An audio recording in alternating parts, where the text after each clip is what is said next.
रोज एक नई कहानी देखने के लिए चैनल को सब्सक्राइब करें और बेल आइकन दबाना ना भूलें।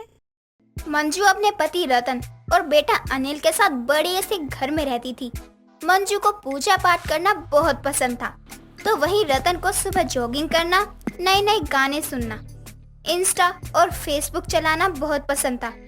कहने का मतलब है आज की यंग यूथ के साथ मिलजुल कर रहते थे। ऐसे ही एक दिन मंजू अपने बेटे से कहती है, बेटा, अब मेरी उम्र हो चुकी है, मुझे लगता है तुम्हें अब शादी कर लेनी चाहिए। शादी मैं कर तो सकता हूँ माँ, लेकिन वैसी लड़की मिलनी भी तो चाहिए जो हमारे घर को समझ सके। चिंता मत कर बेटा, मैं तेरे लिए अच्छी बहू ढूंढ कर लाऊंगी। जैसा आपको ठीक लगे। इतना कहकर अनिल अपने ऑफिस चला जाता है और कुछ दिनों बाद अनिल की शादी नेहा नाम की लड़की से हो जाती है और उसकी सास मंजू उसका गृह प्रवेश करते हुए नेहा से कहती है, आजा बहू, इस घर में तुम्हारा स्वागत है। आज से तुम इस घर को अपना ही घर समझना। जी माँ जी। मंजू के स्वागत करते ही रतन कहता है, अरे वाह, क्या बीवी लेकर आया है मेरा बेटा। बहुत गोरी चिट्टी है, एकदम आइटम लग रही है। नाम भी नेहा है, क्या झकास नाम है। जरा जबान संभाल कर बात कीजिए। क्यों, क्या हो गया? कुछ भी नहीं बोल सकता क्या मैं अब? नहीं, बहू है ये आपकी। अपनी बहू से कौन ऐसे बात करता है? अपनी माँ की बात सुनकर अनिल कहता है, अरे माँ रहने दीजिए, आपको पता है ना पिताजी को मजाक करने की आदत है। अब आप ना जल्दी से ना सारी रस्में खत्म करो, मैं बहुत थक चुका हूँ। देखो बहू, तुम्हारा पति तो अभी थक गया होगा। अगर ये सो जाए तो मेरे कमरे में आ जाना, हम तीनों मिलकर खूब बातें करेंगे। रतन की बातें सुनकर नेहा मन में सोचने लगती है, हे भगवान, पिताजी ये कैसी बात कर रहे हैं। नेहा, पिताजी के बातों पे ध्यान मत दो, वो सबके साथ ऐसे ही मजाक करते हैं। हाँ बहू, तू अपनी ससुर की बातों पर ध्यान मत दिया कर। नेहा का गृह प्रवेश भी हो जाता है। नेहा मॉडर्न ख्यालों वाली लड़की थी।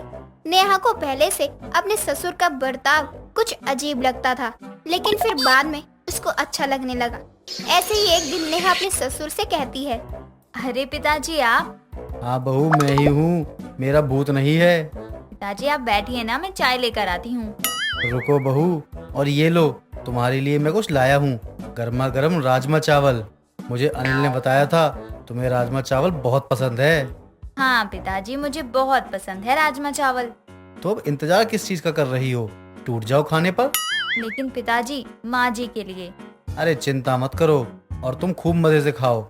बहुत खिलाया है जवानी में उसे, तभी तो डॉक्टर ने कम खाना खाने को कहा है। जाओ खा लो तुम पहले। ऐसे ही आए दिन रतन अपनी बहू नेहा के लिए राजमा चावल लेकर आता और नेहा बड़े मजे से उन्हें खाया करती। ऐसे ही एक दिन नेहा घर का काम कर रही होती है, तभी रतन नेहा से कहता है, बहू, कहाँ है तुम्हारी सास? पिताजी, माँ जी तो पूजा करने मंदिर गई हुई हैं। कुछ काम है क्या आपको? नहीं, पर इतने सारे काम तुम अकेले कैसे कर लोगी? कोई मदद के लिए भी तो नहीं है ना? कोई बात नहीं पिताजी, मैं कर लूंगी। कोई जरूरत नहीं है, मैं हूँ ना तुम्हारी मदद के लिए। लाओ झाड़ू, मैं लगाऊंगा झाड़ू। नहीं पिताजी, मैं कर लूंगी काम आराम से। आप बैठिए और पहले चाय पी लीजिए, मैंने भी नहीं पी है। क्यों नहीं पिया तुमने चाय? वो क्या है ना पिताजी, अब मुझे भी आपके साथ बैठकर चाय पीने की आदत हो चुकी है, इसलिए आपका ही इंतजार कर रही थी। ठीक है, फिर पीते हैं दोनों मिलकर चाय। रतन और नेहा दोनों चाय पीते हैं और मिलकर घर का काम करते, जैसे सब्जी, राशन, ये सब चीजें। ऐसे ही एक दिन मंजू जब मंदिर से घर लौट रही थी, तो उसने अपनी पड़ोसन से कुछ औरतों को बातें करते हुए देखा। राम राम राम, क्या जमाना आ गया है। पति ऑफिस जाता है, सास मंदिर जाती है और ससुर अपनी जवान बहू के साथ छी छी छी छी छी। हाँ सही कहा, बोलने में भी शर्म नहीं आती है। देखो ससुर को, अपनी बहू की हर छोटी बड़ी बात का ख्याल रखता है।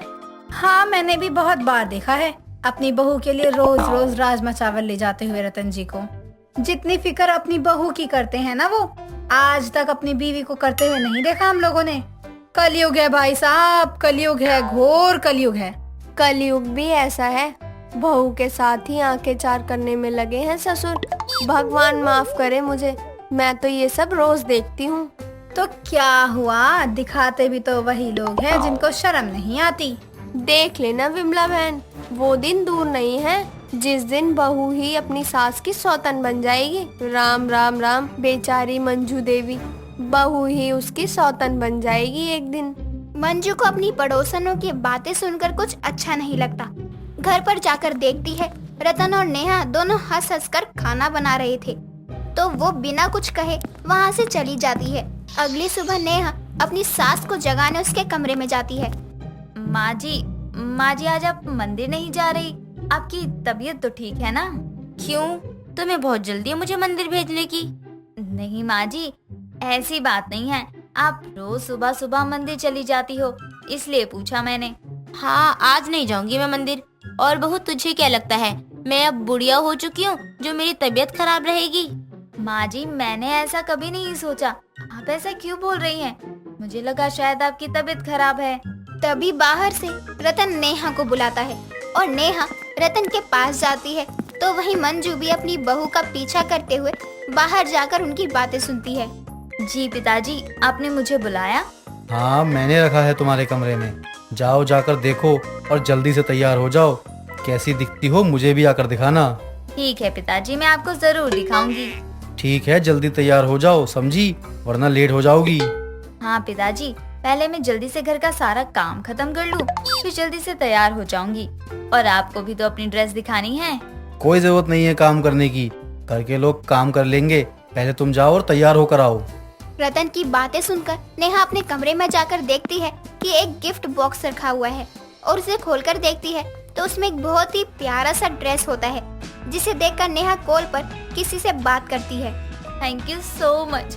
क्या बात है, आज किसी को बहुत प्यार आ रहा है। क्यों भगा कर ले जाने का इरादा है क्या मुझे?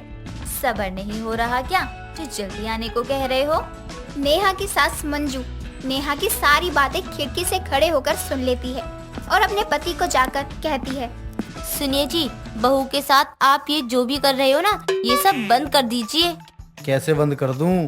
कितने दिनों बाद तो मौका मिला है। गलत बात है ये, आपको ये सब शोभा नहीं देता है। अब उम्र नहीं है आपकी ये सब चीजें करने की। हट पगली, उम्र क्या देख रही है, फीलिंग देख मेरी फीलिंग। मुझे ये सब पसंद नहीं है तो यही रोक दो। ये गंदी चीजें तुम दोनों को कोई फर्क नहीं पड़ता है क्या? बोल क्या रही हो? मुझे कुछ समझ नहीं आ रहा है, बात को साफ साफ बताओ।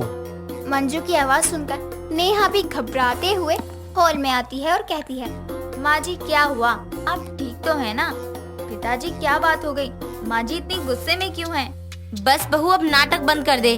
बहुत हो गया तुम दोनों का। मेरे पीठ पीछे मेरी सौतन बनने का सपना देख रही है तू, और आप इसके लिए रोज राजमा चावल लेकर आते थे। राजमा चावल खिलाया जा रहा है मेरी होने वाली सौतन को। सुनो तो मेरी बात। रतन अपने हाथों में रखे कागज को मंजू को दिखाता है। तभी मंजू रतन के हाथ से वो कागज लेकर फाड़ कर फेंक देती है और तभी घर अनिल आता है और कहता है, ये क्या हो रहा है घर पर?